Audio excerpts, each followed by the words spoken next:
Oh.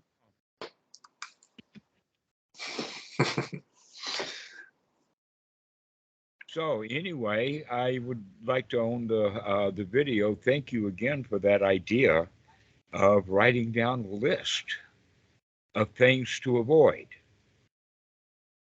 Okay, and when I'm saying the list of things to avoid, I'm not talking about all the time, but basically when we're sitting for practice, when we're actually going to be controlling the mind, and then thoughts of number one, the spouse, number two, the boss, number three, maybe the job itself and the work to do, and then maybe the house needs repairs, or maybe the kids are terrible, whatever it is, but we can put those items on the list of things to avoid specifically, things to stop thinking about.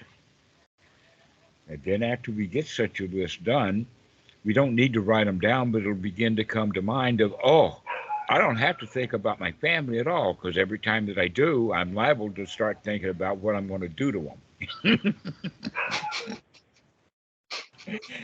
And the reality is in the West, all of my family is dead now. And because everybody's dead, I don't have to think about them at all.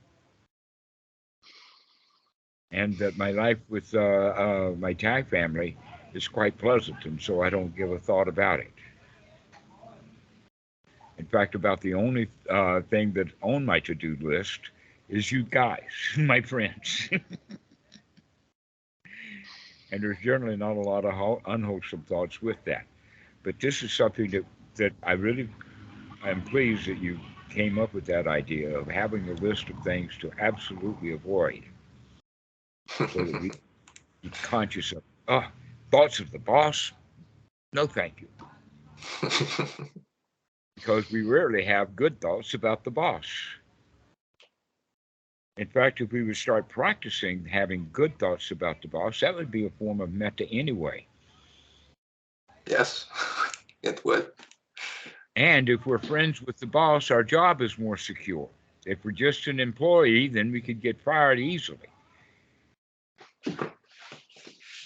But if we're a friend, bosses don't generally fire their friends.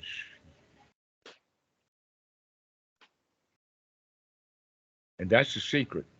That's applied psychology. Make good friends with the boss. Makes your job a whole lot easier. And some bosses are downright hard to be friends with. It's like they don't expect it anyway. They'd rather be the boss than the friend. So this requires a bit of practice, a bit of wholesome thoughts. So if thoughts of the boss come up, have good wholesome thoughts about how good a friend he's going to be when I start letting him be. And how through friendship, we can mutually work together for the benefit of the organization, rather than me being afraid of him because of power issues. That's actually one of the things about friendship is it takes all the power out of it. Things become easy, not a struggle. So anyway, thank you. That's a really good idea, is to have that list of stuff to intentionally want to change our thinking about.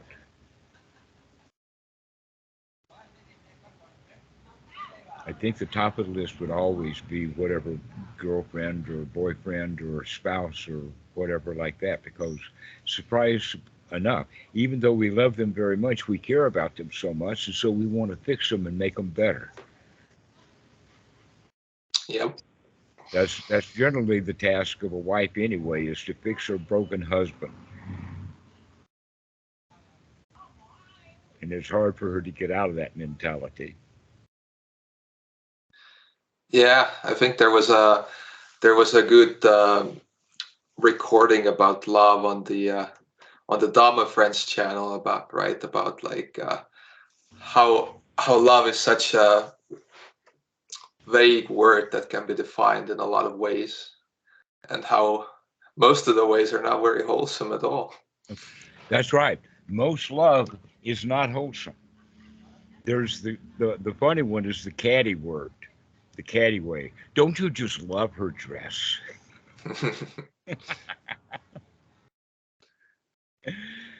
Now that's more than likely going to be done between two women from the side, gossiping about one of their supposedly friends. And so we say it in that way. But then there is uh, what's your favorite color? What foods do you love? Okay, what's your favorite food? These are the kinds of things that are associated with the word love. And a much better word is friendship. Is to really be friends with the spouse as opposed to lover. I think that De Beers had a whole lot to do with that, selling diamonds. Diamonds are really kind of worthless. They're not worth anything until they're talked up and advertised. Yep. It's just a rock. Yeah, it's just a rock. It's a pretty rock, but it's just a rock. How many pretty rocks are there? But it's the diamond, that's the girl's best friend. Because that means that the guy really loves her to give her the diamond, right? Mm-hmm. And in that regard, you could say that love is not love. What it is instead is desire. I want her. Yeah. There's definitely a lot of that involved when we talk about ordinary romantic love. I didn't hear that last. I heard a Oh yeah. comment. So I mean, yeah, generally when people talk about love, there's probably like some degree of genuine friendship there, but then there's the desire, which is probably the most Mm-hmm. which is kind of the thing we name love after, right? Because if there's no desire, then it's a friendship, and it's sort of And interesting. people will often say that my spouse is my best friend. Well, that's the whole point of it. If your spouse is not your best friend, you've got the wrong spouse or the wrong attitude.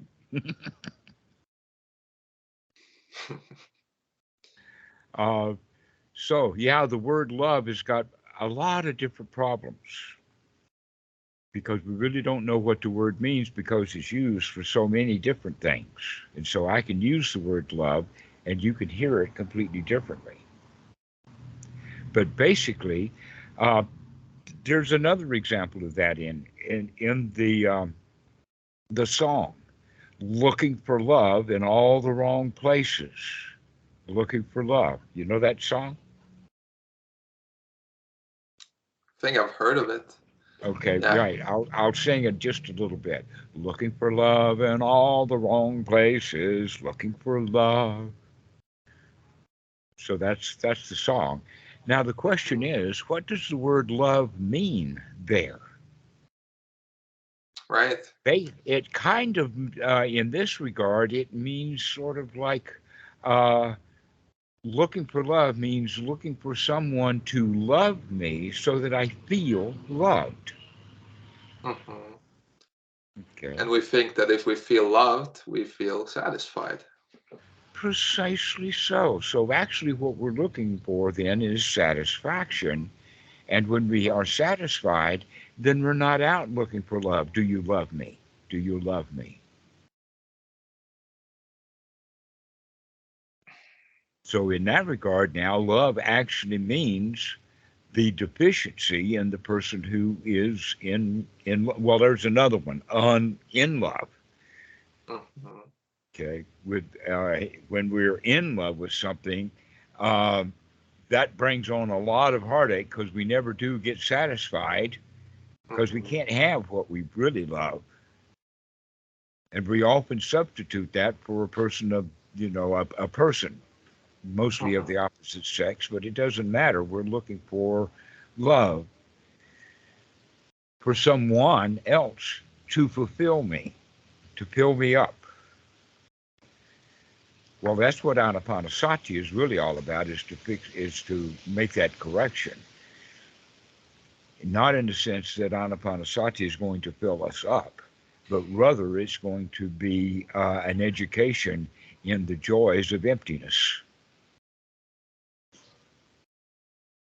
so that we don't need to fill it up. Which brings on the idea, that Christians have a story about everyone has a God-shaped hole. And if you want to feel complete, all you have to do is plug God into that hole that you've got. Now, the thing of it is that we feel like missing something, like things are not complete yet. And so we want that incompleteness to go away by filling it up, by getting what we want. This is basically what dukkha is all about, is wanting things that we don't have. Why do we want things at all? It's because we feel a sense of not being whole or not being complete. But Buddhism is not going to fill that hole. Buddhism is going to teach you to dance around it and eventually jump in.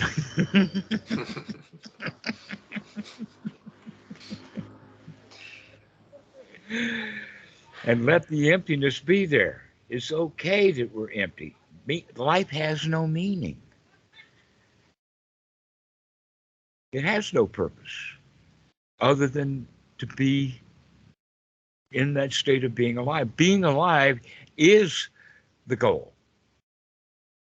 That's the only goal there is. The only meaning we have is this next breath. Staying alive. And someday that's not going to happen anymore. Are we ready for that time too? So when we recognize that when I die, it doesn't mean anything. Yeah, so what? I'm dead. That means I don't have to worry about anything now. I could really chill out when I'm dead.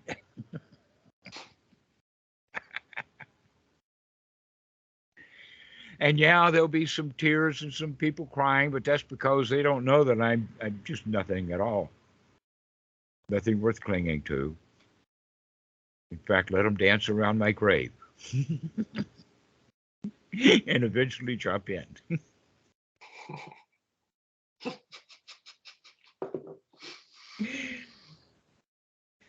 But we take things so seriously. We think that things are important, like the boss or the spouse or the car. All those things are important to us, which means that they're guaranteed to give us grief. And so having that list of things that cause us grief so that we can keep them out of the mind before we lose them and after we lose them. But whatever we cling to, we're going to lose it. One way or the other. Either we die first or it does. But every laptop is destined for the junk pile. None of them last. In fact, what makes old antique things so valuable is because they have gone against the grain of reality. That cars just don't last that long. So when you find a car 100 years old, it's special for people because it proves that, well, maybe I can make it to 100 too. And so we kind of fall in love with old things, thinking that they're going to fulfill me, that because it's old, I'm old.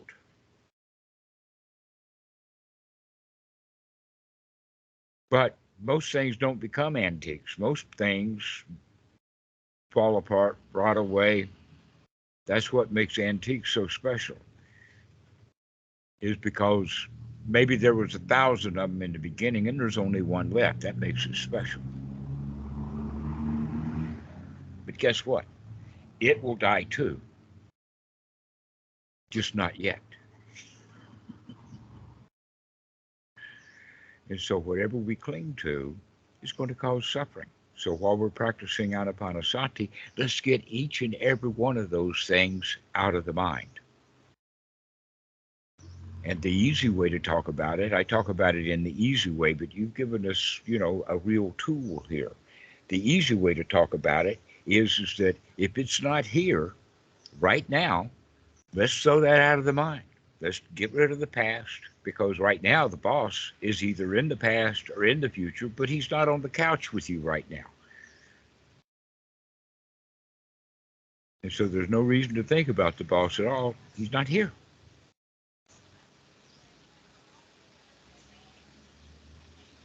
And so we can do that with everything that we've got on this list. And then pretty soon, all the stuff that was on that list don't show up, but some new things do. So we'll put them on the next list, version 2.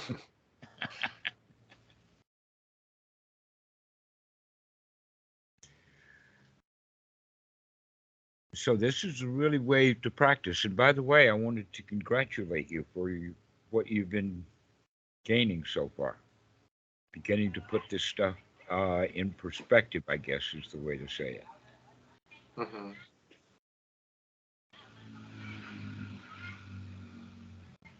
Yeah, I think it's nice. Well, every shampoo bottle has the entire teachings of the Dhamma written on the back of the bottle under the instructions part. Every shampoo bottle in any store always has that one phrase, rinse and repeat.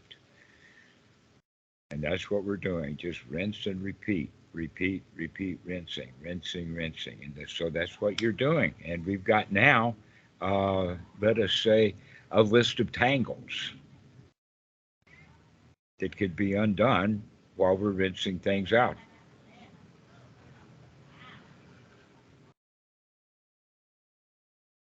And so there's really not much to the Dhamma. It's actually easy peasy. It just needs to be done over and over again. And that's where people fall down. They think, oh, well, I've gotten bliss now. Why doesn't it stay here? The answer is that because you got yourself into a state of bliss because you were thinking blissful thoughts. Now that you stop thinking blissful thoughts, what do you think is going to happen? And wanting the bliss back is the number one cause of not being able to get it again. So maybe even bliss goes on that list eventually. Version 3.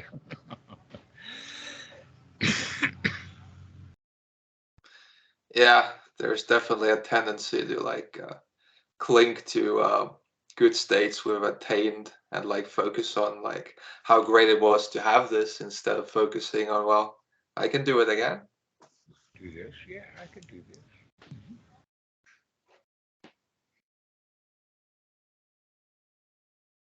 So, what should we talk about now?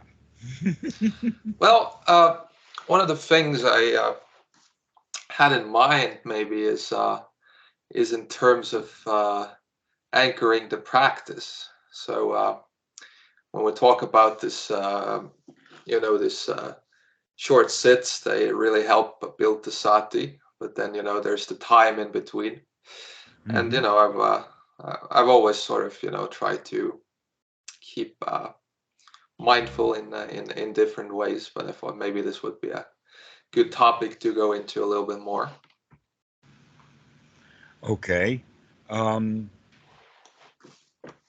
Basically, I see people coming in and learning the practice and recognizing that they can throw the thoughts out. Let us say during that 5 minutes of the hour.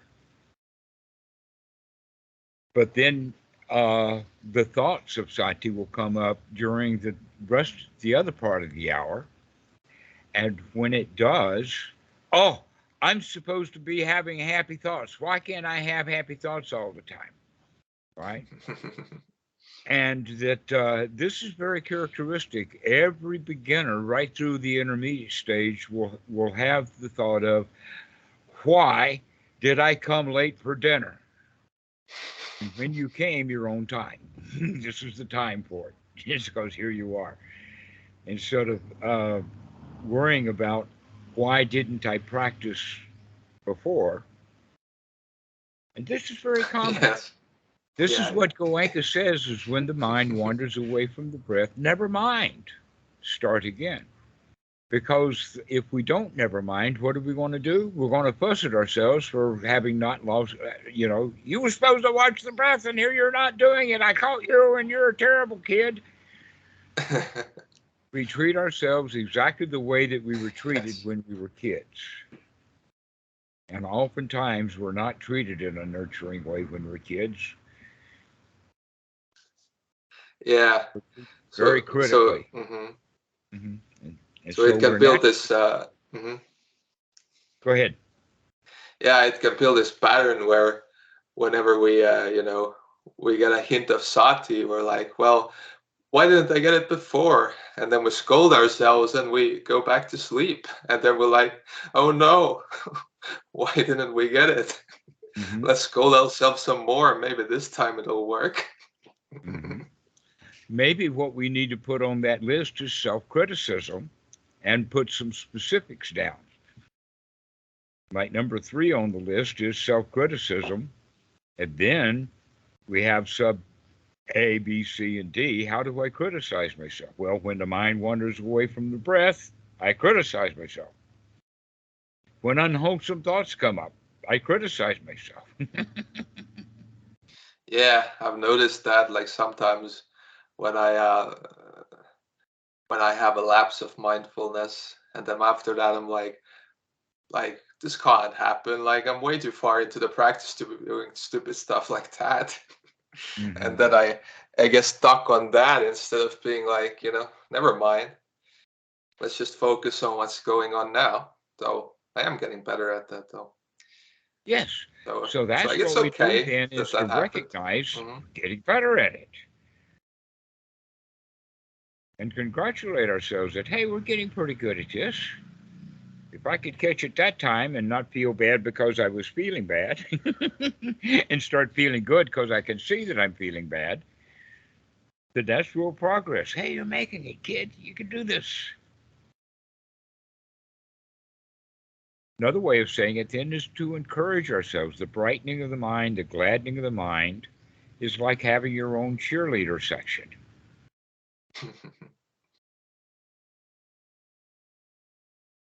And so we can.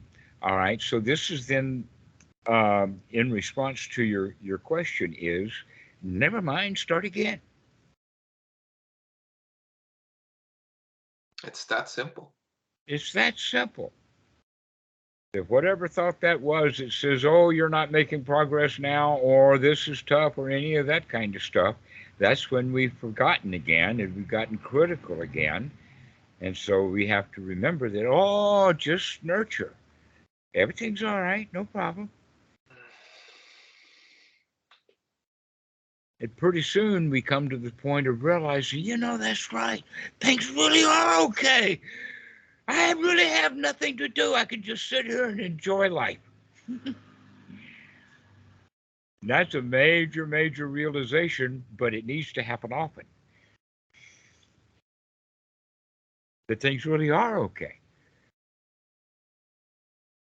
That all this gladdening of the mind was, I didn't half believe it, but it was true all along. It was absolutely true. And now I'm learning to trust that it's true. That I actually do create my own reality. And now I'm going to create a reality that's very close to real reality.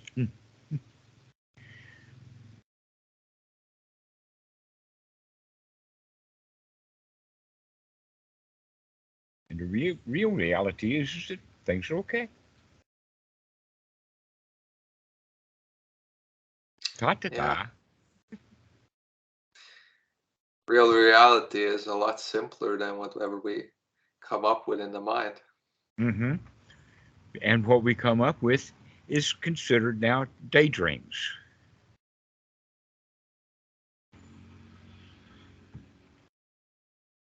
Because they're just exactly the way that we have nighttime dreams. In the sense that the reality is there we are laying in bed asleep. But the constructed reality is the dream. And normally dreams are of two kinds. Either we're feeling like we're being chased, that something is after us, and we have to run away from it or defend ourselves. And the other kind of dream is the dream of looking for something, randomly going around with the idea of something. One of them, by the way, is the example that I've had as a dream that was quite interesting, is that there was an old, dilapidated kind of a hotel. In fact, almost all the dreams I've ever had have been in great big mansion-like buildings, and this one is kind of like a hotel or maybe a set of condos, but not the kind in the West. These are Asian condos, especially Indian condos. That's got ladders going up and down and all over. I mean, the place was built hodgepodge. There's a lot of places like that in Hong Kong. So that was the setting of this particular dream. And the whole place was full of motorcycle parts or half done motorcycles, a junkyard, a motorcycle junkyard in a great big building. And my dream, I went around with the idea I'm looking for a particular motorcycle. And so that's the setting of the dream. And I woke up in that dream and I said, this is very curious to watch this dream of the mind wandering through this great big Asian building looking for motorcycle parts. And that's the kind of dream that has to do with looking for something, wanting something. Perhaps, as we talked about before, looking for love. And I'm looking for a motorcycle in a dream. That's looking for love in all the wrong places, for sure.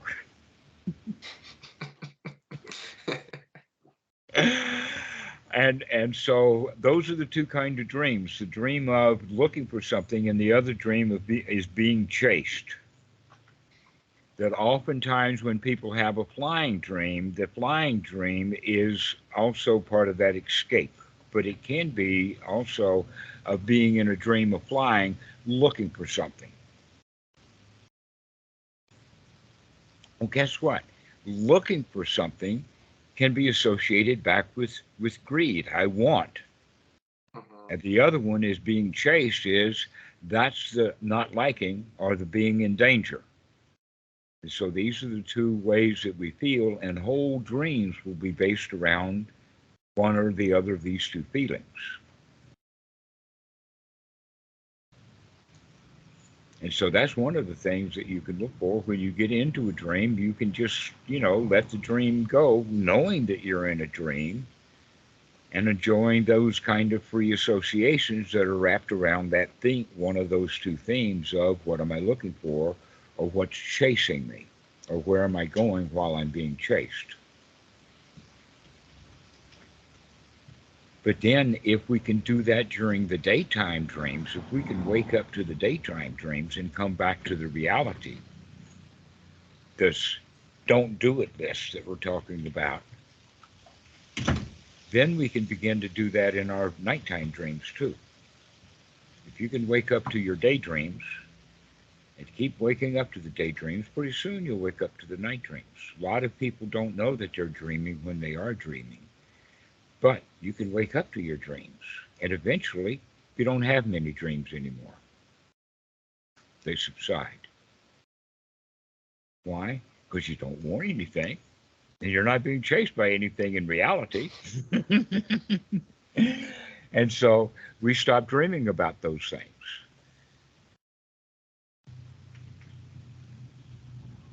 And so always it's just back to that same simple practice. And so the entire teachings of the Buddha is wrapped up in just two words: rinse and repeat. Rinse and repeat over and over and over again, which is the same teaching as dukkha, dukkha, nirodha in this very moment. The next moment, again, dukkha, dukkha, nirodha. Then the next moment, dukkha or dukkha, nirodha. Either you're in dukkha and you're unsatisfied, or you're satisfied. And so that makes actually then the practice very easy, so long as we don't criticize ourselves and want something along the way. that in fact that's an important point, that criticism and then wanting to get what we're criticized over winds up being that greed and ill will are the same things. We're pushing or pulling, but we're either pushing or pulling. We're either pushing it away, I don't want it, or we're pulling something to get it. And so that's one of the ways of looking at it. Is this thought a pulling thought, or is this thought a pushing thought? Or is this a thought of I don't care? Because those are the wholesome ones. I don't have to care about it. I don't have to push it. I don't have to pull it.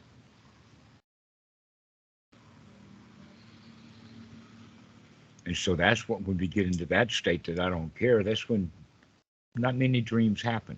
And when a dream does, it's because you let some care, some woe come in.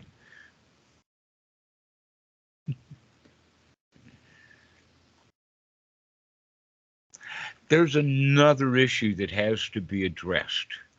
And that is, for years and years and years, when dream research was done by hooking people up to equipment so that they could get brain waves and all of that kind of stuff to try to understand it, that equipment was too expensive for the person to take home, and the equipment itself is bothersome. But the big deal is that how would your night's sleep be if you were in a hospital-like bed full of equipment? What kind of dreams are you going to have there? This is an example of the researcher bastardizing his data. He wants to make the data easy to get, and by doing so, he destroys the data that he really wanted. He's gotten something else that was easy to get instead. And so there's still going to be a long time before the researchers are going to do good dream research, because it's going to have to be done without bothering the person at all that they're trying to research with. This is actually known all the way down to bird watchers, that birds don't behave the way that they behave when the bird watcher is there. Their natural habitat is without a bird watcher. And so when the bird watcher comes to watch the birds are also going to be watching the bird watcher. And another one would be the political polls. It's exactly the same way. People will answer the question differently because this is a poll. We have to think about how we would answer the question, where in fact, if we weren't asked the question, we'd already have our political beliefs set up. But now that somebody's asking us a question. And so that's why so many of the polls are skewed. It also has to do with the fact that they can't use cell phones. There's laws about cold calling people on the cell phones, but there's no law about it on landlines. And so most of the polling is done on landlines. Well, guess what? Only older people have landlines, and the kids have cell phones, and so they're not going to be part of the research. And so that's another way the data is skewed, is what's the selection criteria for the pool of the polling? Well, in reality, we do that ourselves within our own mind. It's called confirmation bias. In other words, we look for that which we already believe is true. And the reality may be staring us in the face, but we ignore it because it contradicts what we already think is true.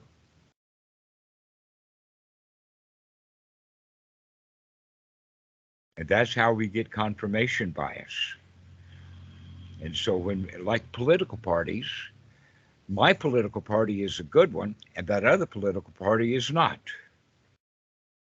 And the reality is that both political parties are full of ordinary political people. What do you expect a political party to become? They're just going to be different features, but they're all going to commit the same crimes, the crimes of being a politician, wanting things and trying to control the data, etc.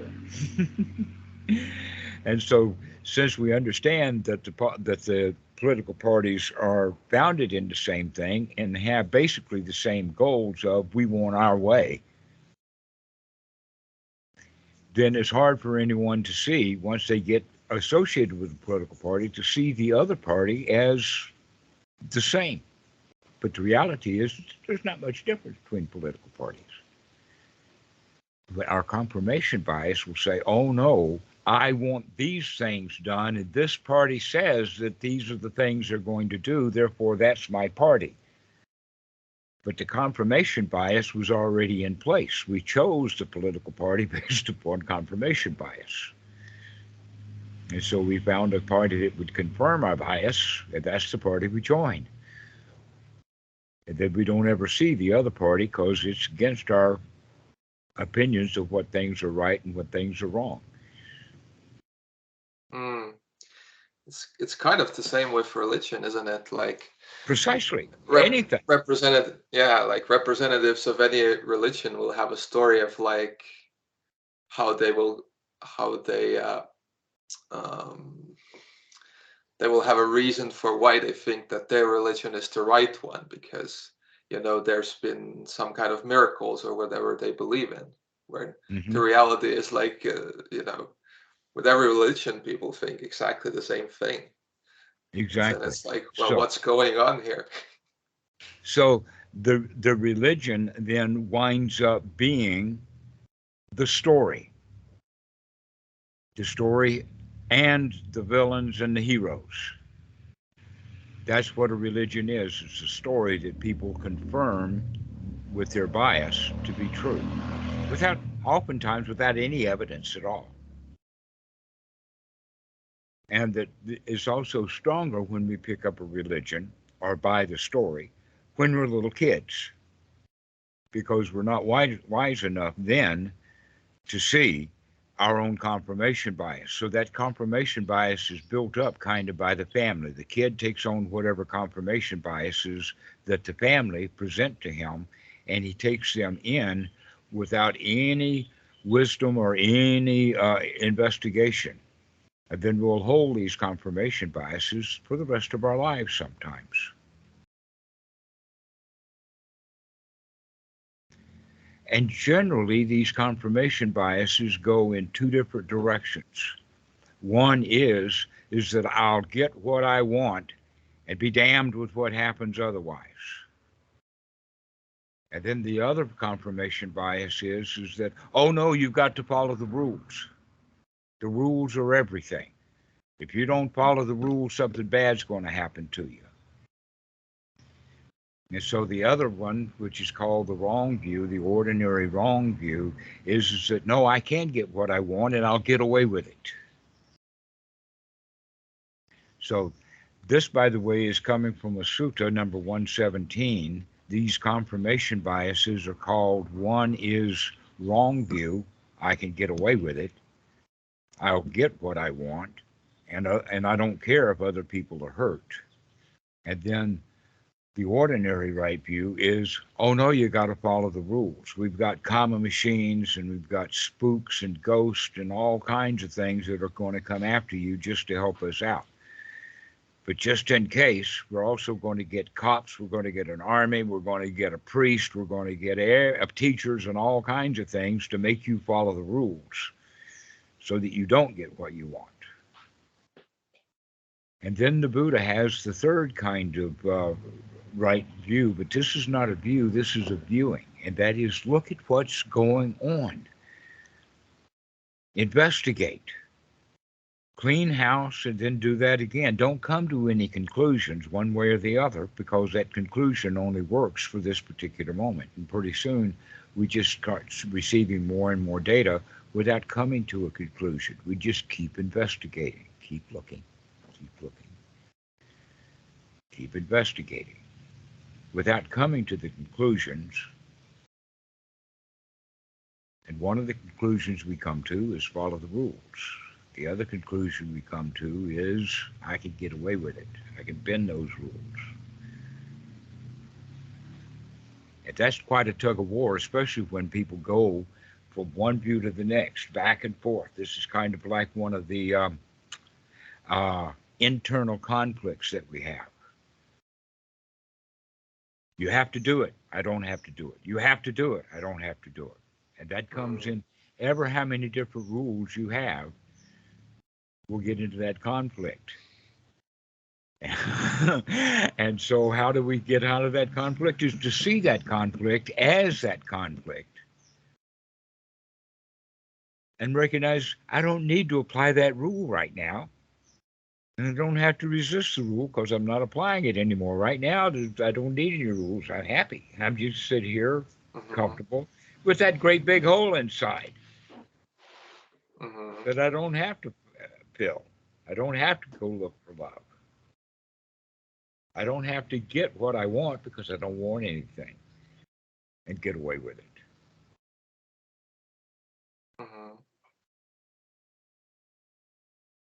And so this is a very simple practice, but it's got these kind of little features to it that's good for us to understand. And so having internal conflicts would be another item that we would want to put on that don't do this list. Don't give yourself rules and then avoid those rules. An example of that would be a diet. You say, oh, I've got to go on a diet. I'm going to be on a diet. If that diet lasts is about as long as the distance to the refrigerator. And then when we get into the refrigerator, the diet, I mean, now we're on a seafood diet. Any food I see, I eat. And then we feel bad because we broke the rule. I was going to go on a diet.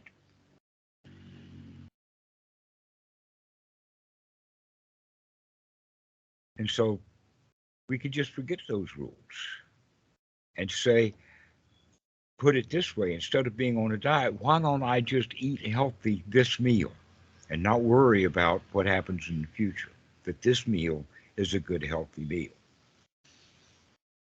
That's the reality of the situation, is what I'm eating right now should be paid attention to. Is this wholesome and healthy food? And stop calling it a diet.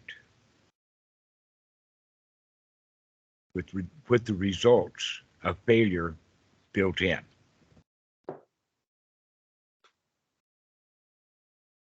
Because if we're on a diet, we'll eat the wrong things to the level of it, be dissatisfied because we don't get what we want. And we can do that for a little while and then lose some weight. And, oh, I feel really good because I've lost weight. Now that I'm successful at losing weight, I can treat myself to eating the stuff that made me fat in the first place. And this is why diets don't last long. But if we can have the perspective of, let's look at what's going on right now, see, is this food wholesome? And this donut is probably not wholesome. This donut is probably dangerous. So I can do without this donut. I don't have to eat that donut. Well, we can think about that. I don't have to eat that donut. Can be done with any thought that we have or any actions that we deem as dangerous. Like having unwholesome thoughts about envy and jealousy of your boss. There's in fact a story about that two people were competing for the same job, which was to get their boss's job because he was getting promoted. And there were two candidates that knew that they were candidates to get that job, and you were one of them. And the other guy got the job. So how are we going to deal with him getting the job? Are we going to be envious and resentful and try to prove to ourselves that we should have been the one who have gotten the job anyway? That's the normal way of doing it. The other way of doing it is to congratulate him and make a big deal of it. Wow, I'm really glad that you got the job because you're going to be a really good boss, and I don't even want the job anyway. And so I congratulate you by taking you to dinner, maybe take the whole work group to dinner in appreciation for and congratulations for this guy, your competitor, getting the job. And then start with that to make friends with him. Because if you're jealous of him getting that job, it's going to show up in the relationship between the two of you.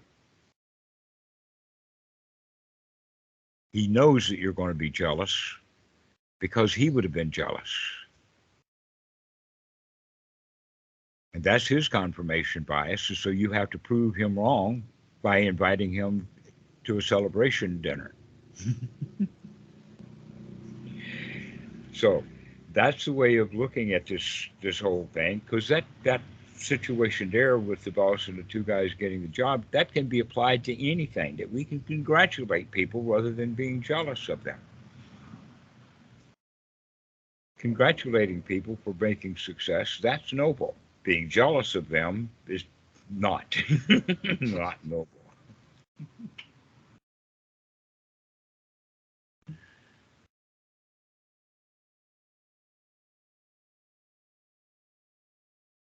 And so this is why that investigation, and we keep looking, we don't come to a conclusion like I can do a diet or I can get away with it, or oh, you're supposed to follow the rules. And recognizing that there's no rules. There's actually only one rule to follow. Would that be simple enough? I mean, we could just dispense with all of the shoulds, woulds, coulds, ways, and everything, and just take on one rule.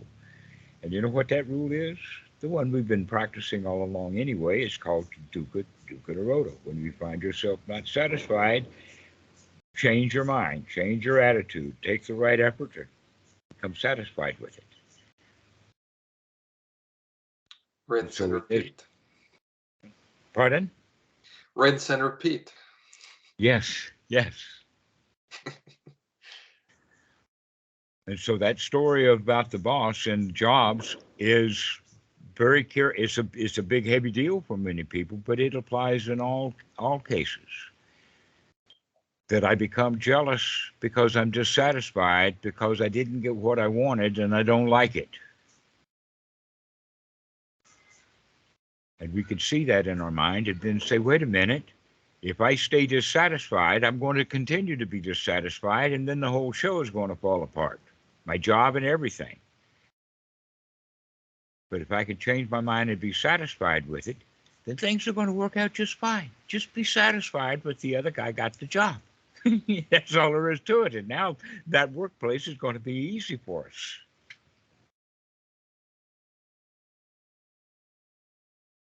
It's really that simple. Change our dissatisfactions to satisfaction. Change our dukkha into sukha. But we have to practice that because we've been practicing dukkha for so long. We were taught it by our culture. With almost the understanding that nothing ever gets done unless you're dissatisfied and you want it done. Mm-hmm. Your dissatisfaction becomes your energy. Yeah, and then you think, well, if only I get all of this done, then I can finally relax. When in reality, we're just training ourselves to do more dukkha, and it never stops. And it never stops until we do say, enough already. Enough already. Enough. Let me be satisfied with enough. I didn't get it all done, but I got enough done. That'll do.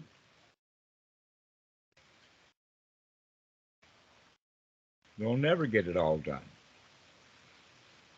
Because I can always dream up more. Exactly.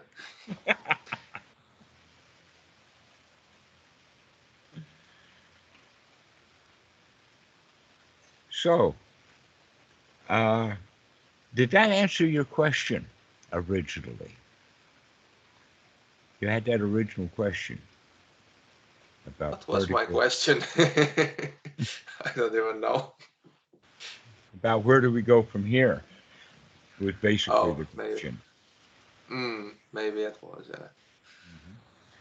Well, and so the answer to that is there's no place to go. Be satisfied with there's no place to go. You don't have to go someplace. Just be satisfied. Joyously satisfied. Successfully satisfied. That's the successful part. That's the key ingredient. There's, in fact, as I said, one point above that satisfaction, or that's the point above the satisfaction is success. And when we have success over and over and over again, we we begin to get the feeling of being wealthy, really being on top of the world. Now, that's some people want to do that with money, and there's no end to it. Money, all the money in the world is never enough. You could be the most. They're actually going around. I'm not thinking. I don't think it is actually true, but they're calling Elon Musk the richest, wealthiest guy in the world. Right? Have you heard Yeah, that? I mean, But he yeah, I mean, doesn't feel like he's yeah, already made it. He doesn't feel like he's wealthy and no, successful. He's no, working really hard. no. In fact, he's a very good example to show people that you can be the richest person, and that doesn't do much for you. That doesn't do much for you. That should be a good education for a whole lot of people. Look at Elon Musk. He's the richest guy in the world. Look how unhappy and miserable he is.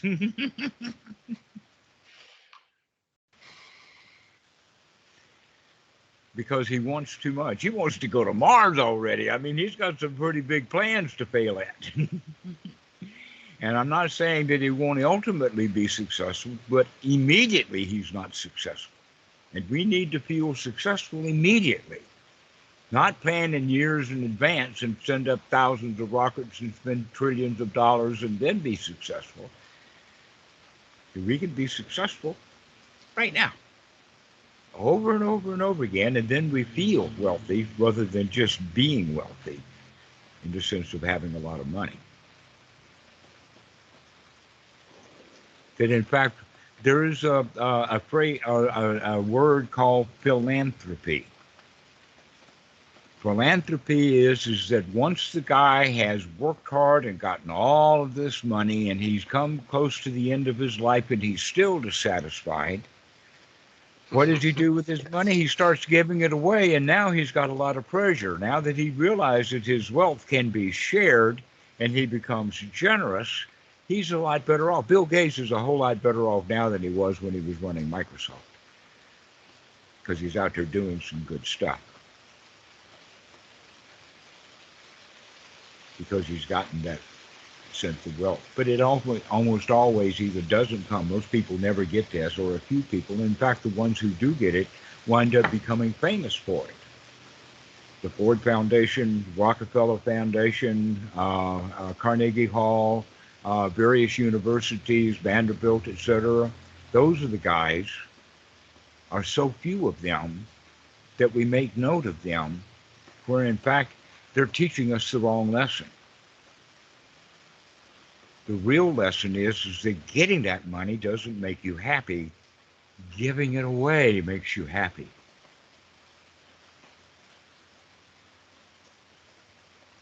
Because it's really easy to give away money. And so they're successful at that every time. Getting the money, they're not always successful. And so they have to work really hard. And Elon Musk is a good example of he ain't got enough. He's still working hard. And he's making a whole lot of enemies in the process of that. If he hadn't bought Twitter, if he just stayed at SpaceX and launched his rockets and let Tesla do its thing, he would have been a whole lot happier.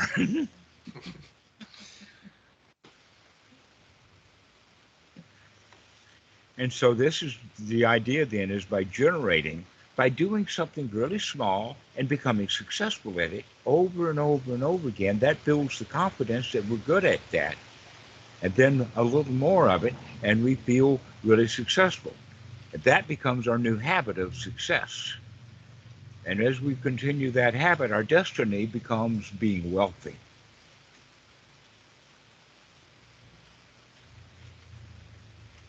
But we have to practice those hopes and thoughts. That's it. And so your little to-do list of things to avoid is the right way to go with that.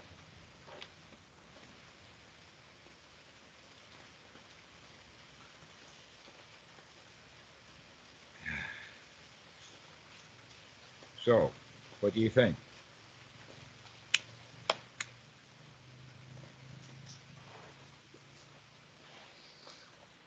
Hmm. Not thinking anything right now, really. Good. Besides, but this moment is pretty good. This moment's really good.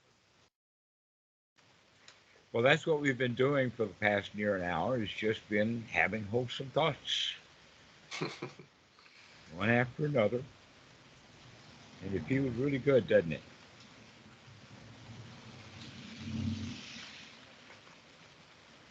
So, is there any more? Any more questions? Did we get it done? We're satisfied now. I guess we did. Finally. Yeah, no, I think this is all right. Today is the UK Sangha as well, right? Yes, In like it's 3 hours, going to be. or is it in three Yeah. hours? If it were 15 minutes from now, it would be 3 hours away. 3 hours Oh and yeah, 15. yeah, yeah. Okay, well, all right, Join us there. sure. Yeah, I would. I've really, Go I've ahead. really, yeah, thought that I should join those as well, because I'm really realizing the importance of like, environment. That like if I'm around regular people all day, then sort of their You'll get attitudes and some ways of flack looking around ordinary people, fit but right if in. you're around nobles, you'll get some happy things.